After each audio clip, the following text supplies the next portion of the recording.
High, আমি শুভদীপ সিনহা। আমি তোমাদের স্বাগত জানাচ্ছি আমার এই ইউটিউব চ্যানেল অল অ্যাবাউট জিওগ্রাফিতে। আজকে আমি ক্লাস 12-এর যে সেকেন্ড চ্যাপ্টার, যেটির নাম হচ্ছে ক্ষয়চক্র গঠন ও প্রক্রিয়া, সেই চ্যাপ্টারেরই একটা টপিক নিয়ে আলোচনা করব। টপিকটির নাম হচ্ছে স্বাভাবিক ক্ষয়চক্র ও তার পর্যায়। আগের একটি ভিডিওতে এই চ্যাপ্টারেরই প্রারম্ভিক কিছু টপিক, যথা ক্ষয়চক্র কী, ক্ষয়চক্রের প্রকারভেদ, স্বাভাবিক ক্ষয়চক্রের পরে যে ভূমিরূপগুলো গঠিত হয় তার কী কী নিয়ন্ত্রক, স্বাভাবিক ক্ষয়চক্রের অনুমানসমূহ, এই সমস্ত বিষয়গুলি নিয়ে আলোচনা করেছিলাম। আজকে তার যে পরবর্তী টপিক, অর্থাৎ স্বাভাবিক ক্ষয়চক্র ও তার পর্যায়, এই নিয়ে আলোচনা করব। এখানে প্রথমেই একটি জিনিস আমি তোমাদের মনে করে দিতে চাই। আগের ভিডিওতে তোমরা জানতে পেরেছিলে যে এই স্বাভাবিক ক্ষয়চক্র ধারণার প্রবর্তক হচ্ছে আমেরিকান ভৌগোলিক উইলিয়াম মরিস ডেভিস। এই উইলিয়াম মরিস ডেভিসই এই স্বাভাবিক ক্ষয়চক্রের ধারণা আমাদের সামনে তুলে ধরেছিলেন। স্বাভাবিক ক্ষয়চক্রের ধারণা অনুযায়ী একটি ভূমিরূপ উত্থিত হবে এবং এই ভূমিরূপটির উপর ক্ষয়কার্য ততক্ষণ চলবে যতক্ষণ না আবার এই ভূমিরূপটি সমপ্রায় ভূমিতে পরিণত হচ্ছে, অর্থাৎ তার পূর্বেকার অবস্থায় ফিরে যাচ্ছে। ডেভিসের মত অনুযায়ী এই স্বাভাবিক ক্ষয়চক্রের প্রধান ক্ষয়কারী শক্তি হচ্ছে নদী প্রবাহ। এবার আসা যাক এই স্বাভাবিক ক্ষয়চক্র ও তার পর্যায়গুলি নিয়ে বিস্তারিত আলোচনা। স্বাভাবিক ক্ষয়চক্রের তিনটি পর্যায় আছে। একটি হচ্ছে যৌবন, পরবর্তীটি হচ্ছে পরিণত এবং সর্বশেষ পর্যায়টি হচ্ছে বার্ধক্য পর্যায়। এবার আমরা প্রতিটি পর্যায় কখন শুরু হয় এবং তার ফলে ভূমিরূপের উপর কী ধরনের বৈশিষ্ট্যগুলি আমাদের দৃষ্টিগোচর হয় বা দেখতে পাই, সেইগুলি নিয়ে আমরা আলোচনা করব।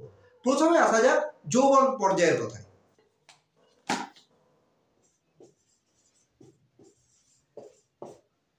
যৌবন অবস্থা বা যৌবন পর্যায়। এবার প্রথমে আমাদের জেনে নিতে হবে যে এই যৌবন অবস্থাটা কখন শুরু হয়। একটি ভূমিরূপ দ্রুত গতিতে উলম্বভাবে উত্থিত হবে। ডেভিসের মতে একটি ভূমিরূপ যখন উলম্বভাবে দ্রুত গতিতে উত্থিত হবে, উত্থান পর্ব তার শেষ হয়ে যাবে, তারপর কিন্তু এই যৌবন অবস্থা শুরু হবে। অর্থাৎ তারপরেই ক্ষয়কারী শক্তি রূপে নদী প্রবাহ সেই ভূমিরূপটির উপর ক্ষয়কার্য শুরু করবে।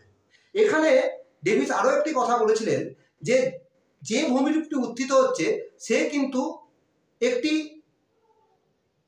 পূর্বেকার, অর্থাৎ আগে থেকেই একটি বন্ধুরতা নিয়ে কিন্তু সে উত্থিত হবে। তারপর তার উত্থান পর্ব যখন শেষ হয়ে যাবে, অর্থাৎ উত্থান আর হবে না, তখন সেখানে কিন্তু তারপর থেকে সেখানে নদীর ক্ষয়কার্য শুরু হবে। এইবার এই যৌবন পর্যায়ে কী কী ধরনের বৈশিষ্ট্য আমরা দেখতে পাই সেগুলো নিয়ে আমরা আলোচনা করব। প্রথমে হচ্ছে অনুগামী নদীর সৃষ্টি। যখনই একটি ভূমিরূপ স্বাভাবিক বন্ধুরতা নিয়ে সৃষ্টি হবে, সেই ভূমিরূপের যে প্রারম্ভিক ঢাল সেটিকে অনুসরণ করে সেখানে কিছু অনুগামী নদীর সৃষ্টি হবে। অনুগামী নদী কাকে বলে? অনুগামী নদী যে নদীগুলি ভূমির ঢাল অনুসারে প্রবাহিত হয় তাকে প্রাথমিক নদী বা অনুগামী নদী বলে। এই যে অনুগামী নদীগুলির সৃষ্টি হলো, সেগুলি কিন্তু মস্তকমুখী ক্ষয়কার্য চালাবে বা উৎসের দিকে ক্ষয়কার্য চালাবে। এই মস্তকমুখী ক্ষয়কার্য বা উৎসের দিকে ক্ষয়কার্য, এই বিষয়টা কিন্তু তোমাদের একটু জেনে নিতে হবে। এইখানে ছাত্রছাত্রীরা ভুল করে। মস্তকমুখী বা উৎসের দিকে ক্ষয়কার্য কাকে বলে? একটি নদী যখন ঢাল অনুসারে প্রবাহিত হয় তখন সে কি করে, যে উচ্চভূমির ঢালের উপর দিয়ে সে প্রবাহিত হচ্ছে সেটিকে ক্ষয় করার মাধ্যমে, সেটিকে নিম্ন ও পার্শ্ব ক্ষয়ের মাধ্যমে সে তার উৎসের দিকে, অর্থাৎ যেখান থেকে সে উৎপত্তি লাভ করেছিল সেই দিকে ক্ষয়টার বিস্তার ঘটায়, অর্থাৎ পেছনের দিকে ক্ষয়টার বিস্তার ঘটায়। আমি আবার বলছি, এখানে নদীটি যে ঢাল বরাবর প্রবাহিত হচ্ছিল সেই ঢালকে নিম্ন ও পার্শ্বক্ষয়ের মাধ্যমে পেছনের দিকে, অর্থাৎ নদীটি যেখান থেকে উৎপত্তি হয়েছিল সেই দিকে ক্ষয়টির বিস্তার ঘটায়, অর্থাৎ উচ্চভূমিটিকে সে আস্তে আস্তে ক্ষয় করতে করতে নিচের দিকে বা নিচু করতে থাকে এবং এই ক্ষয়টা পেছনের দিকে এগায়।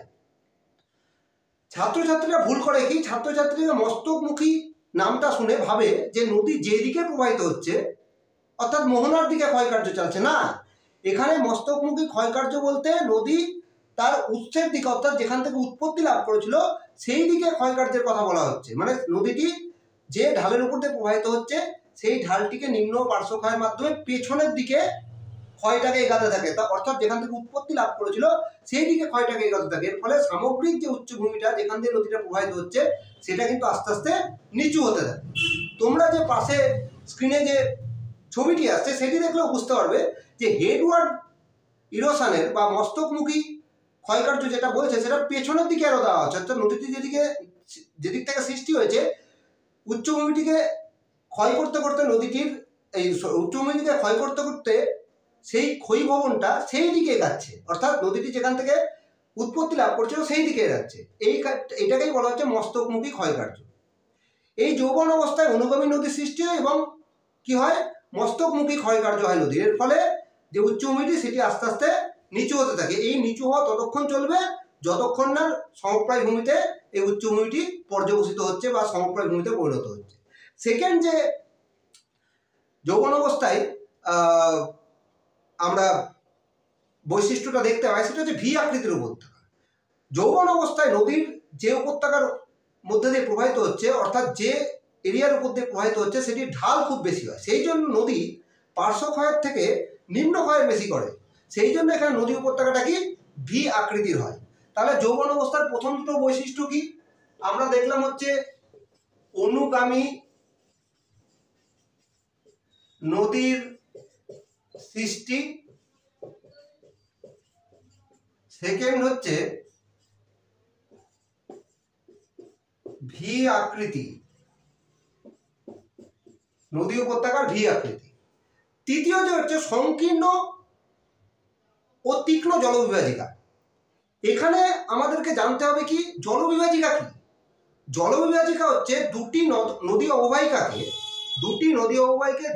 অববাহিকাকে যে উচ্চভূমি, সেটা পাহাড় হতে পারে, মালভূমি হতে পারে বা অন্য ধরনের উচ্চভূমি হতে পারে, যখন পৃথক করে থাকে, অর্থাৎ যে উচ্চভূমি দুটি নদী অববাহিকাকে পৃথক করে থাকে সেই উচ্চভূমিটাকে বলে জলবিভাজিকা।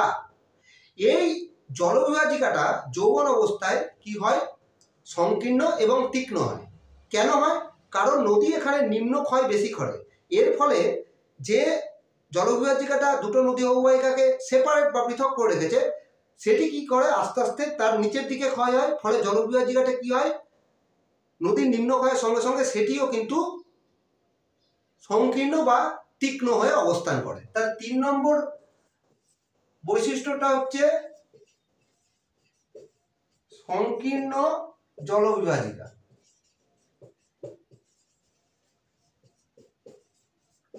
এটা হচ্ছে 3 নম্বর বৈশিষ্ট্য। 4 নম্বর বৈশিষ্ট্য কি হ্রদ বা জলাভূমি। এই হ্রদ বা জলাভূমির অবস্থান কি? হ্রদের অবস্থান যৌবন পর্যায়ে ভূমিরূপের ওপর বা ভূমিভাগের ওপর হ্রদ বা জলাভূমির অবস্থান দেখা যায়। কেন? কারণ এইখানে যৌবন পর্যায়ে নদীর সংখ্যা বেশি থাকে না, গুটি কয়েক নদী থাকে, ফলে এখানে জলনির্গম প্রণালী ততটা উন্নত হয় না যৌবন পর্যায়ের প্রথম দিকে। এর ফলে এই অঞ্চলের ওপর যে জল সেগুলো জমে অনেক সময় বৃহৎ জলাশয় বা হ্রদের সৃষ্টি করে। এরপর যে পয়েন্টটা আসছে সেটি কি, সেটি হচ্ছে কি বৈশিষ্ট্য, সেটি হচ্ছে আপেক্ষিক উচ্চতা।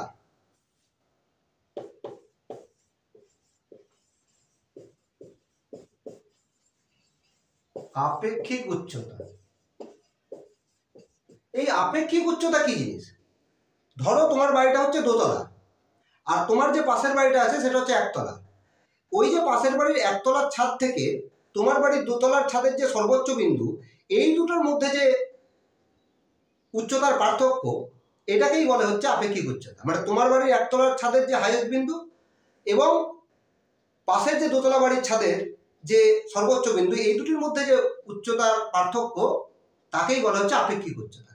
এখানে বলেছে আপেক্ষিক উচ্চতা কি, এক্ষেত্রে যৌবন অবস্থায় উচ্চভূমি এবং নদী উপত্যকার মধ্যে আপেক্ষিক উচ্চতা সর্বাধিক হয়। কেন? কারণ এক্ষেত্রে যে জলবিভাজিকা, যেগুলোকে আমরা উচ্চভূমি বা জলবিভাজিকা যেগুলোকে আমরা বলছি, সেইগুলোর যে উচ্চভূমি এবং নদীর যে খাত তার মধ্যে আপেক্ষিক উচ্চতা বেশি হয়। কেন? কারণ আমরা জানি এই অঞ্চলে নদী উঁচু ঢালু অংশের মধ্যে দিয়ে প্রবাহিত হচ্ছে, ফলে নদী কি ক্ষয় করছে, নদী নিম্ন ক্ষয় বেশি করছে। নদী যখন নিম্ন ক্ষয় বেশি করছে তার যে নদী খাত সেটার গভীরতা বেশি হবে। এর ফলে নদী খাতের যে নিম্নতম বিন্দু এবং তার পাশে অবস্থিত উচ্চভূমির যে উচ্চতম বিন্দু, এই দুটোর মধ্যে যে পার্থক্য উচ্চতাগত পার্থক্য সেটা খুব বেশি হয়। আর এই উচ্চতাগত পার্থক্যকেই বলে আপেক্ষিক উচ্চতা। যৌবন অবস্থায় এই আপেক্ষিক উচ্চতাটা সর্বাধিক হয়। কার কার মধ্যে?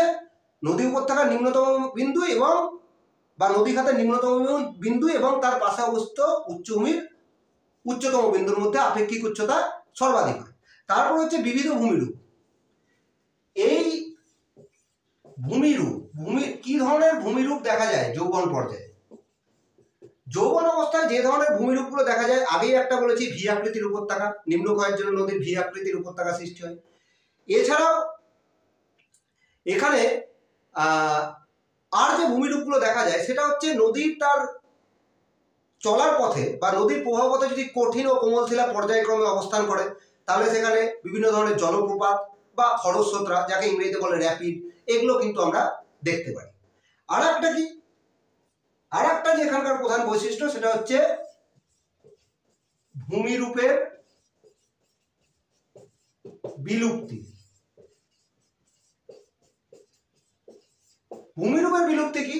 যৌবন পর্যায়ের প্রথম দিকে আমি বলেছিলাম সেখানে নদীর সংখ্যা কম থাকে, ফলে সেখানে উন্নত ধরনের জল নিগম প্রণালী বা ড্রেনেজ সিস্টেমের সৃষ্টি হয় না, ফলে সেখানে জল জমে বিভিন্ন হ্রদ বা জলাশয়ের সৃষ্টি হয়। কিন্তু যৌবন পর্যায়ে যত এগোতে থাকে তত তার উপর বিভিন্ন ধরনের ছোট ছোট নদী ব্যবস্থার সৃষ্টি হয় বা নদীর সৃষ্টি হয়। এক্ষেত্রে তার মানেটা কি দাঁড়ালো? তার মানে এটাই দাঁড়ালো যে যৌবন পর্যায়ে যত সময়ের সাথে এগিয়ে যায় সেখানে নদীর পরিমাণ বৃদ্ধি পায়, আর নদীর পরিমাণ যত বৃদ্ধি পাবে সেখানে উন্নত জল নিগম প্রণালীর সৃষ্টি হওয়ার সম্ভাবনা বেশি।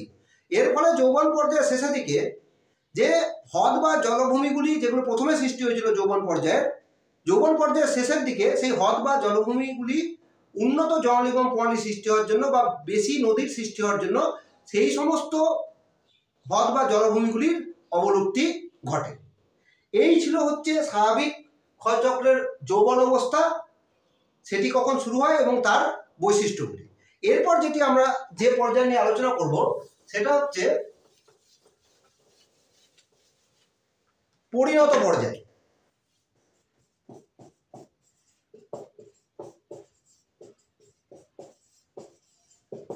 এবার কথা হচ্ছে এই পরিণত পর্যায় কখন শুরু হয়? যৌবন অবস্থার পরে যখন ভূমিরূপটির মধ্যে উত্থান পর্ব চলাকালীন যে সমস্ত বৈশিষ্ট্যগুলো ছিল সেগুলো যখন আর অবশিষ্ট থাকে না, তখন থেকে যৌবন পর্যায় শুরু হয়। আমি আবার ব্যাপারটা রিপিট করছি। যৌবন পর্যায়ের শেষে যখন ভূমিরূপটির মধ্যে উত্থানকালীন যে সমস্ত বৈশিষ্ট্যগুলি ছিল সেগুলো আর থাকে না, অর্থাৎ উত্থান পর্ব চলাকালীন যে সমস্ত বৈশিষ্ট্যগুলো সে অর্জন করেছিল সেগুলো আর থাকে না, অর্থাৎ নিশ্চিহ্ন হয়ে যায়, তারপর থেকে কিন্তু যৌবন অবস্থা শুরু হয়। এইবার এই যৌবন অবস্থায় ভূমিরূপটির ওপর কি কি ধরনের বৈশিষ্ট্য দেখা যায় সেগুলো নিয়ে আমরা আলোচনা করব। এখানে প্রথম যে বৈশিষ্ট্যটা দেখা যায় সেটা হচ্ছে সংকীর্ণ জলবিভাজিকা। এই পয়েন্টটা অনেকটা ওই যৌবন পর্যায়ের মতোই, কারণ এই পর্যায়েও কি হয় যে জলবিভাজিকাগুলো সেগুলো কিন্তু সংকীর্ণ রূপে তীক্ষ্ণ চূড়া বিশিষ্ট হয়ে অবস্থান করে। দ্বিতীয় যেটা হচ্ছে বন্ধুরতা। এই পর্যায়ে সর্বাধিক বন্ধুরতা দেখা যায়।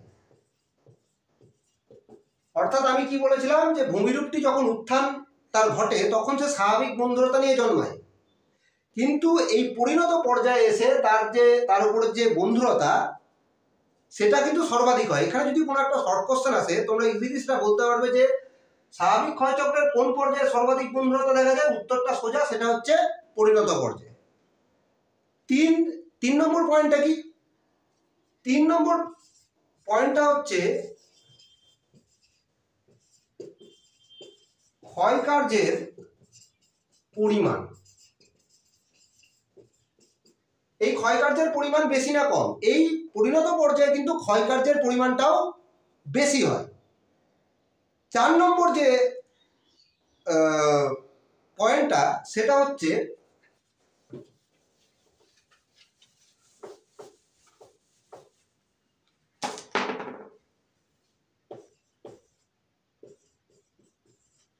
পরবর্তী নদীর সৃষ্টি।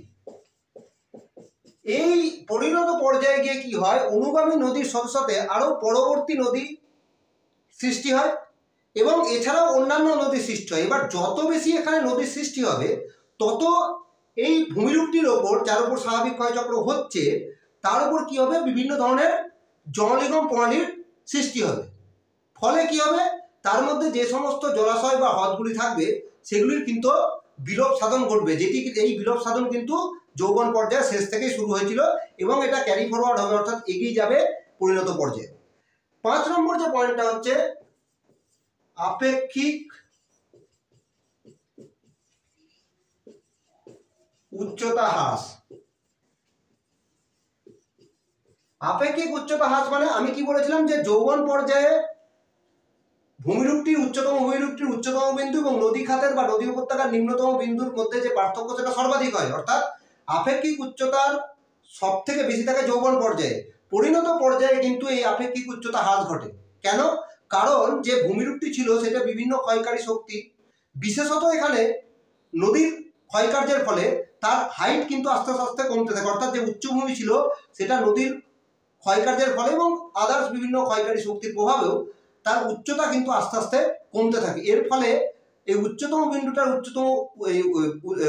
উচ্চ ভূমিরূপটার উচ্চতম বিন্দু এবং নদী খাতের যে নিম্নতম বিন্দু বা নদী উপত্যকার যে নিম্নতম বিন্দু তার মধ্যে যে গ্যাপ সেটা কিন্তু কমে যায়।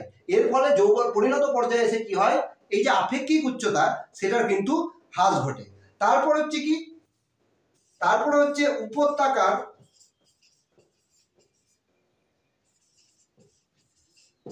উপত্যকার ঢাল হ্রাস।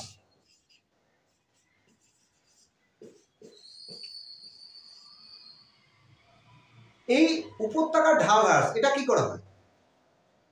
আমরা জানি যে নদী ক্ষয়কার্য যখন থেকে শুরু করেছিল তখন থেকে সে মস্তকমুখী অর্থাৎ পেছনের দিকে ক্ষয়কার্য শুরু করেছিল, অর্থাৎ নদীর উৎসের দিকে, এবং সে কি করছিল, যে ঢালের উপর দিয়ে সে প্রবাহিত হয়ে আসছিল সেটাকে কিন্তু সে আস্তে আস্তে ক্ষয় করতেছিল। এই ক্ষয় করার ফলে কি হবে, তার যে প্রারম্ভিক উলম্ব ঢালটা ছিল বা যে মানে খুবই ঢালু ভূমিরূপটা ছিল সেটা আস্তে আস্তে ক্ষয় হতে হতে নিচু হতে থাকে। বার্ধক্য অবস্থায় কি হয়, যে নদী উপত্যকা যেটার উপর দিয়ে নদী প্রবাহিত হচ্ছে যে ঢালের উপর দিয়ে, সেই নদী উপত্যকার ঢালটা কিন্তু আস্তে আস্তে কমতে থাকে। কেন? ওই নদীর মস্তকমুখী ক্ষয়কার্যের ফলে, যেটা সে উৎসের দিকে অর্থাৎ পেছনের দিকে করছে। তারপর হচ্ছে আরেকটা ইম্পর্টেন্ট এখানে বৈশিষ্ট্য দেখা যায়, সেটা হচ্ছে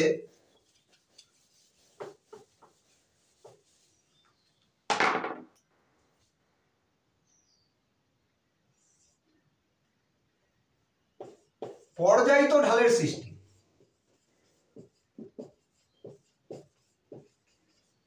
এবার কথা হচ্ছে পর্যায়িত ঢাল কি।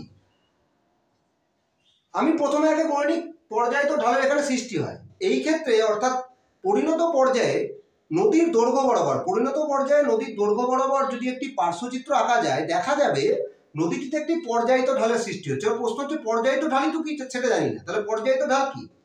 পর্যায়িত ঢাল হচ্ছে নদী যখন তার ক্ষয়কার্য এবং সঞ্চয় কার্যের মধ্যে একটি সমতা নিয়ে আসে, অর্থাৎ নদীর ক্ষয়কার্য এবং সঞ্চয় কার্যের মধ্যে যখন একটা সমতা চলে আসে তখন যে নদী ঢালের সৃষ্টি হয় তখন তাকে বলে পর্যায়িত ঢাল। এই পরিণত পর্যায়ে নদীর দৈর্ঘ্য বরাবর যদি একটি পার্শ্বচিত্র আঁকা যায় তখন সেখানে দেখা যাবে কি সেখানে একটি পর্যায়িত ঢালের সৃষ্টি হচ্ছে। এখানে পরবর্তী যে বৈশিষ্ট্যটা দেখা যায় ভূমিরূপ, অর্থাৎ কি কি ধরনের ভূমিরূপ এখানে সৃষ্টি হয়, অর্থাৎ পরিণত পর্যায়ে যে ধরনের ভূমিরূপটা সৃষ্টি হয় সেটা হচ্ছে এখানকার যে ভি আকৃতির উপত্যকাটা ছিল সেটি আরো চওড়া হয়ে যায়, অর্থাৎ ওয়াইড ভি হয়ে যায়। কেন? কারণ পরিণত পর্যায়ে এসে নদীর ঢাল যেহেতু হ্রাস পাচ্ছে তাই সে নদীর নিম্নমুখী ক্ষয়ের থেকে এই পর্যায় থেকে কি হবে, পার্শ্বমুখী ক্ষয় বেশি হতে থাকবে, অর্থাৎ নদী নিম্নমুখী ক্ষয় কম করবে, পার্শ্বমুখী ক্ষয় বেশি করবে, অর্থাৎ নদী উপত্যকাটাই আস্তে আস্তে এখানে কি হবে, চওড়া হতে থাকবে। আর এর ফলে যে ভি আকৃতির উপত্যকা সেটা আরো চওড়া হবে। এছাড়াও এখানে আরো ধরনের কিছু ভূমিরূপ সৃষ্টি হয়, যেমন হচ্ছে প্লাবন ভূমি, স্বাভাবিক বাঁধ এই ধরনের ভূমিরূপগুলো এখানে সৃষ্টি হয়। এছাড়াও এখানে নদী কিন্তু মিয়েন্ডার পথে অর্থাৎ আঁকা বাঁকা পথে এগিয়ে চলে। আঁকা বাঁকা পথে কেন এগিয়ে চলে? নদীর ঢাল যেহেতু এখানে কমে গেছে, তাই কি হয়, নদীর যে শক্তি সেটাও কিন্তু কমতে থাকবে। এর ফলে নদীর সামনে যদি কোনো বাধা আসে, নদী সেটাকে ক্ষয় করে বা ধ্বংস করে আর এগিয়ে যায় না, সেটিকে সে চেষ্টা করে এড়িয়ে যেতে, অর্থাৎ এড়িয়ে প্রবাহিত হতে। আর সেই জন্য নদীটি এখানে আঁকা বাঁকা রূপ ধারণ করে। তারপর হচ্ছে নদীর সংখ্যা হ্রাস।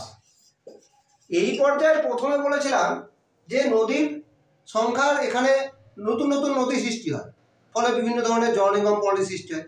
এক্ষেত্রে আমি বলছি কি নদীর সংখ্যা হ্রাস। তাহলে একই পর্যায়ে প্রথমে বৈশিষ্ট্য বললাম যে নদীর সংখ্যা বৃদ্ধি পায়, আবার বলছি নদীর সংখ্যা হ্রাস পায়। এটা তো একটা বিপরীত কথা হয়ে গেল, কিন্তু এটাই ঠিক। কেন কি, পরিণত পর্যায়ের প্রথম দিকে বিভিন্ন ধরনের নদীর সৃষ্টি হয়, ফলে সেখানে বিভিন্ন ধরনের জল নিগম প্রণালী সৃষ্টি হয়। কিন্তু যত পরিণত পর্যায়টা এগায় সেখানে নদীর সংখ্যা হ্রাস পায়। কেন?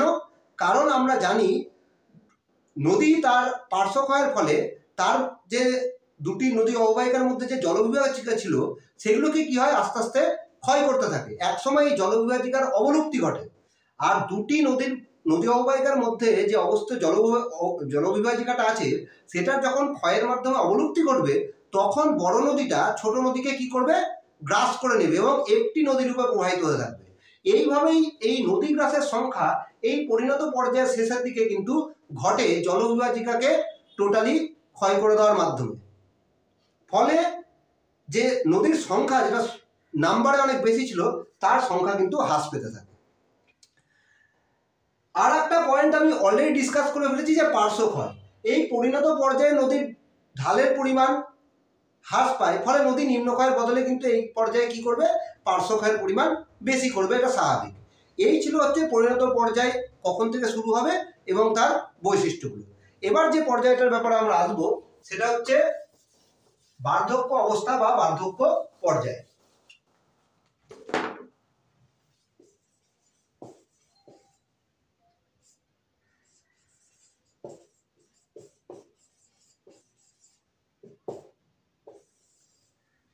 এই বার্ধক্য পর্যায় কখন থেকে শুরু হয়? যখন নদীর ক্ষয়কারী শক্তি আস্তে আস্তে কমতে থাকে, ভূমিভাগের উচ্চতা কমে যায়, তারপর থেকে কিন্তু এই বার্ধক্য অবস্থা শুরু হয়। আর এই বার্ধক্য অবস্থায় হচ্ছে এই ক্ষয়চক্রের শেষ পর্যায়। এই পর্যায়টি ততক্ষণ চলবে যতক্ষণ না ভূমিরূপের যে অবশিষ্টাংশ সেটিও ক্ষয়ে সেই টোটাল ভূমিরূপটা সমপ্রায় ভূমিতে পরিণত হচ্ছে, ততক্ষণ পর্যন্ত এই বার্ধক্য অবস্থা চলবে। এবার এই বার্ধক্য অবস্থায় কি কি ভূমিরূপের বৈশিষ্ট্য আমরা দেখতে পাই সেটা নিয়ে আমরা আলোচনা করব। ফার্স্টেরটা হচ্ছে অগভীর ও প্রশস্ত উপত্যকা। অগভীর ও প্রশস্ত নদী উপত্যকায় বার্ধক্য অবস্থার একটা প্রধান বৈশিষ্ট্য। এবার কথা হচ্ছে অগভীরই বা কেন হয় বা প্রশস্তই বা কেন হয়? আমরা জানি যে বার্ধক্য অবস্থায় নদী যে ঢালের উপর দিয়ে প্রবাহিত হয় সেই ঢালের পরিমাণ সব থেকে কম, অর্থাৎ নদীর শক্তি এখানে সব থেকে কম। ফলে নদী এখানে নিম্নক্ষয় প্রায় একদমই করে না, যেটা করে সেটা হচ্ছে পার্শ্বক্ষয় বা তার ক্ষয়ে আনা পদার্থ, মানে যেগুলো ক্ষয় করে এনেছিল সেই ক্ষয়িত পদার্থগুলোকে সঞ্চয় করে। এই বার্ধক্য পর্যায়ে নদী উপত্যকা কি হয়ে যায়, অগভীর হয়ে যায়। কি করে? নদী তার যৌবন এবং পরিণত অবস্থায় যে ক্ষয়িত পদার্থগুলো তার সাথে বহন করে নিয়ে আসছিল, এই বার্ধক্য অবস্থায় এসে কি হয়, সে আর তার মধ্যে আর নতুন করে ক্ষয় করার আর শক্তি থাকে না। ফলে এবং তার যে জলের গতিবেগ সেটারও পরিমাণ হ্রাস পায়। ফলে এই যৌবন এবং পরিণত পর্যায়ে যে ক্ষয়িত পদার্থগুলো সে তার সাথে বহন করে নিয়ে আসছিল সেগুলো কি করে, সেই নদী উপত্যকার মধ্যে বা নদী খাতের মধ্যে জমা করে। এবার নদী খাতের মধ্যে বা নদী উপত্যকার মধ্যে যখন ওই ক্ষয়িত পদার্থগুলো অর্থাৎ যৌবন ও পরিণত অবস্থায় যে ক্ষয়কারী পদার্থগুলো সে নিয়ে আসছিল সেগুলো যখন জমে যাবে, তখন সেখানে কি হবে, সেটা অগভীর হবে। মানে একটি বোতলে যদি আমরা কিছু অর্ধেক তার যে গভীরতা, সেখানে যদি কিছু আমরা নুড়ি কাপড় দিয়ে দিই, তার ফলে কি হবে, তার যে গভীরতা সেটা কমে যাবে। এখানেও তাই, নদী খাতে ক্ষয়িত পদার্থগুলো জমে গিয়ে নদী খাতটা অগভীর হয়ে যায়। এবার প্রশস্ত কি করা হয়? প্রশস্ত হয় এইভাবে যে নদীর এখানে নিম্ন ক্ষয় করার তো ক্ষমতা থাকে না, ফলে নদী কি করে সাইডওয়ার্ড ইরোশন অর্থাৎ 2% বেশি ক্ষয় করে, ফলে নদী উপত্যকাটা চওড়া হয়। সেকেন্ড যেটা হয়, এখানে নদীর সংখ্যা হ্রাস পায়। এই পর্যায়ে এসে অর্থাৎ বার্ধক্য পর্যায়ে এসে নদী গ্রাসের ঘটনা আরো বেশি করে ঘটে, ফলে এখানেও কিন্তু নদীর সংখ্যা হ্রাস পাবে। 3 নম্বর হচ্ছে আঁকা বাঁকা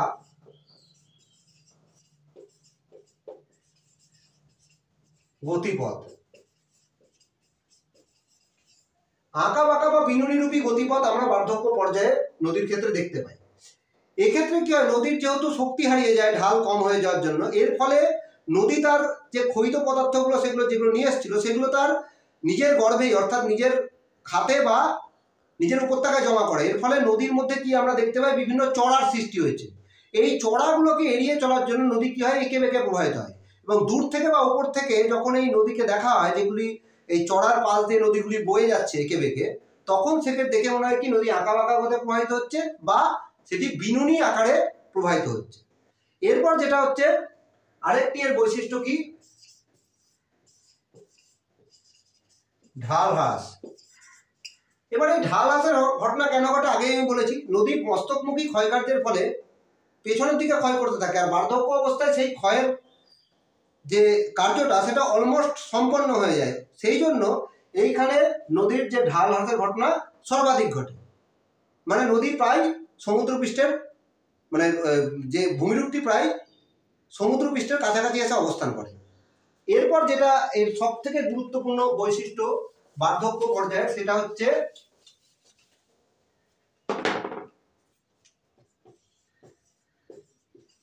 সমপ্রায় সমভূমি। বার্ধক্য পর্যায়ের একদম শেষে সমপ্রায় সমভূমির সৃষ্টি, অর্থাৎ নদীটির যে উত্থিত ভূমিভাগ ছিল যেখানে ও যৌবন পর্যায়ে ক্ষয়কার্য শুরু করেছিল, সেটি পরিণত অবস্থার মধ্যে দিয়ে যখন বার্ধক্য অবস্থায় চলে আসে, সেই সমপ্রায় ভূমিটির ওপর আর ক্ষয়কার্যের বিশেষ কোনো অবকাশ থাকে না, অর্থাৎ ক্ষয়কার্যটা সম্পন্ন হয়ে যায়। এর ফলে কি হয়, যে উচ্চভূমিটা যেটা উত্থিত হয়েছিল সেটা আবার একদম সমপ্রায় ভূমিতে পরিণত হয়, অর্থাৎ সমুদ্রপৃষ্ঠের কাছাকাছি এসে অবস্থান করে। এইভাবে বার্ধক্য পর্যায়ে উত্থিত ভূমিভাগটার কি দশাপ্রাপ্ত হয়, সে সমপ্রায় ভূমিতে পরিণত হয়। ডেভিস এই সমপ্রায় সমভূমিকে পেনি প্লেন বলেছিলেন। ডেভিস এই সমপ্রায় সমভূমিকে পেনি প্লেন বলেছিলেন। অন্যান্যরা সমপ্রায় ভূমিকে অন্য নাম দিয়েছিলেন, বাট ডেভিস একে নাম দিয়েছিলেন পেনি প্লেন। আর এই সময় আরো একটা বার্ধক্য পর্যায়ে ভূমিরূপ দেখা যায়, সেটা হচ্ছে মোনাড নাক।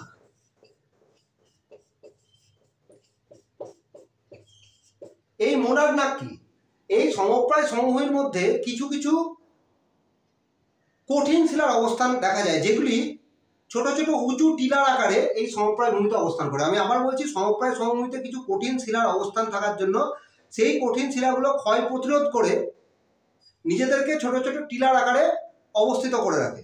এই সমপ্রায় ভূমির মধ্যে যখন ওই কঠিন ভূমিরূপগুলি ছোট ছোট শিলার আকারে অবস্থান করে, তখন তাকে মোনাড নাক বলে। এই ছিল হচ্ছে ক্ষয়চক্রের বিভিন্ন পর্যায় এবং তার ফলে কি কি ধরনের বৈশিষ্ট্য দেখা যায় সেগুলো নিয়ে আলোচনা। এইবার এই ভিডিওতেই আমি আরেকটি জিনিস করব, এই ক্ষয়চক্রের স্বাভাবিক ক্ষয়চক্রের সমালোচনাগুলো নিয়ে একটু আলোচনা করব। সমালোচনাগুলো কি কি, ডেভিস এই স্বাভাবিক ক্ষয়চক্রের ধারণা সূত্রপাত করেছিলেন, বাট এই যত সময় এগোয় বিভিন্ন অন্যান্য ভৌগোলিক যথা এলসি কিং, পেঙ্ক, হ্যাক, এরা কি করেছিল, এই ডেভিসের ক্ষয়চক্রের বিভিন্ন ত্রুটির দিকগুলি বার করে সেগুলিকে সমালোচনা করেছিল। এই মতবাদের যে সমালোচনার দিকগুলো সেগুলো নিয়ে এবার আলোচনা করব। প্রথমটা হচ্ছে উত্থানের হার।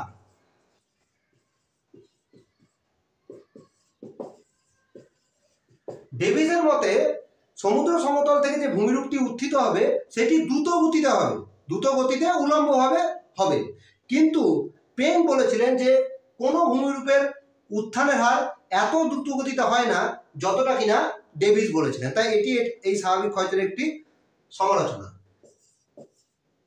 সেকেন্ড যে সমালোচনাটা হলো ক্ষয়কার্যের শুরু। ক্ষয়কার্য শুরু কখন হবে? ডেভিস বলেছিলেন যে উত্থান পর্ব শেষ হবে, ভূমিরূপটির উত্থান পর্ব শেষ হবে, তারপর সেখান থেকে ক্ষয়কার্য শুরু হবে। কিন্তু পেং বলেছিলেন এরকম ঘটনা পৃথিবীতে অসম্ভব, কারণ তার পেঙ্কের মতে কোনো ভূমিরূপ যখন উত্থান তার শুরু হবে, তার উত্থান কার্য শুরু হবে, তখন থেকেই তার উপর ক্ষয়কার্য শুরু হবে। এরকমটি না যে উত্থান পর্ব শেষ হবে তাই ক্ষয়কার্য শুরু হবে, এরকম ধারণা পেঙ্কের মতে অমূলক। 3 নম্বর সমালোচনাটা কি? 3 নম্বর সমালোচনা হচ্ছে উত্থান পর্বের সময়কাল।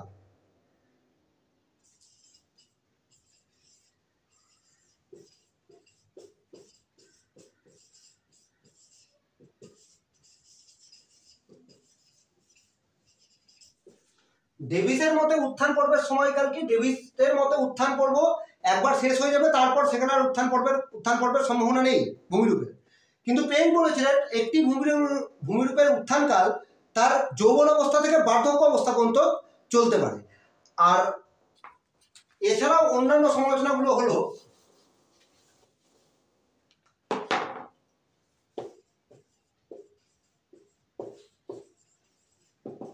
ভূমিরূপের স্থিতিশীলতা।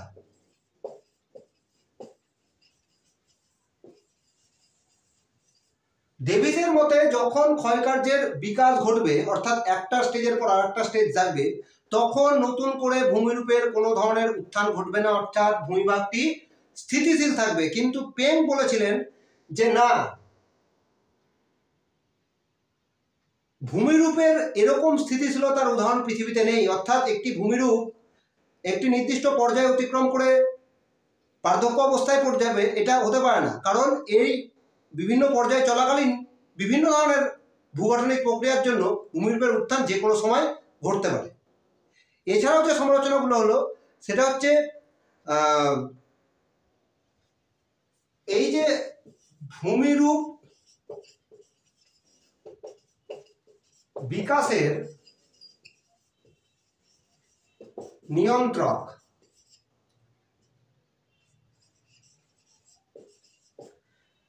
ভূমিরূপ বিকাশের নিয়ন্ত্রকগুলি কি কি? ডেভিসের মতো ভূমিরূপের বিকাশের নিয়ন্ত্রকের যে প্রধান যে নিয়ন্ত্রক সেটা হচ্ছে সময়, অর্থাৎ সময়ের সাথে সাথে বিভিন্ন স্টেজ ওয়াইজ যৌবন, পরিণত ও বার্ধক্য অনুযায়ী ভূমিরূপগুলো বিকশিত হয়। কিন্তু পেঙ্কের মতে না, ভূমিরূপ সময় অনুযায়ী বিকশিত হয় না।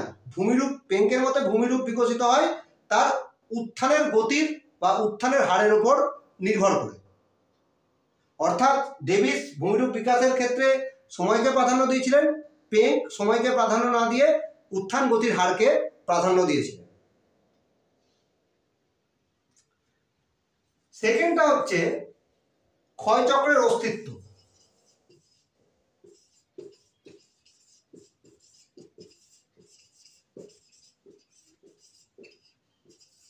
এই পয়েন্টটি একটু শুনতে অদ্ভুত লাগছে, কিন্তু এইটাও একটা পয়েন্ট যে ক্ষয়চক্রের অস্তিত্ব। ভৌগোলিক হ্যাক তার ডাইনামিক ইকুইলিব্রিয়াম থিওরিতে, অর্থাৎ গতিশীল ভারসাম্যের যে তত্ত্ব, সেই তত্ত্বে বলেছিলেন যে এরকম ধরনের কোনো ক্ষয়চক্রের অস্তিত্ব আসলে পৃথিবীতে নেই। হ্যাকের মতে পৃথিবীতে ভূমিরূপের সৃষ্টি হয় সেখানকার ভূমিরূপের গঠনের উপর, এরকম ক্ষয়চক্রের মাধ্যমে কোনো ধরনের কোনো ভূমিরূপের সৃষ্টি হয় না। এই ছিল স্বাভাবিক ক্ষয়চক্র, তার পর্যায় এবং তার সমালোচনার দিকগুলো। এই টপিক নিয়ে যদি তোমাদের কোনো প্রশ্ন থেকে থাকে তাহলে অবশ্যই তোমরা আমাকে কমেন্ট বক্সে জানাবে। আর জানি ভিডিওটি আজকে লেন্দি হয়ে গেল, কিন্তু টপিকটি অনেক বড়, তাই এটা স্বাভাবিক যে ভিডিওটি একটু লেন্দি হবে। আর এই ভিডিওটি যদি তোমাদের ভালো লেগে থাকে তাহলে অবশ্যই চ্যানেলটিকে সাবস্ক্রাইব করে একটি লাইক ও কমেন্ট করে যাবে। ধন্যবাদ।